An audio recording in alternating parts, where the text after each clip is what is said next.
Kakasa ka ba sa challenge na ito? Pero wait, alam nyo ba na isa ito sa favorite ng mga Pilipino, ang leche flan? Pero iba ang twist dito sa street food challenge na ito, hindi lang simpleng kain, kundi kailangan mong mailipat ang isang malaking slice ng leche flan sa lagayan ng hindi nasisira. Simple lang pakinggan, pero mahirap gawin, lalo na kapag malambot at creamy ang flan.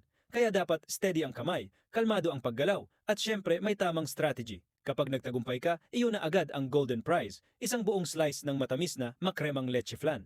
Masaya itong panoorin at lalong magiging masaya kapag ikaw mismo ang sumubok. Bukod sa dessert, craving satisfaction, instant bonding na rin with friends habang nagtatawanan sa bawat epic fail o perfect success. Ikaw, ilan ang kaya mong ubusin na slice sa leche flan challenge na ito?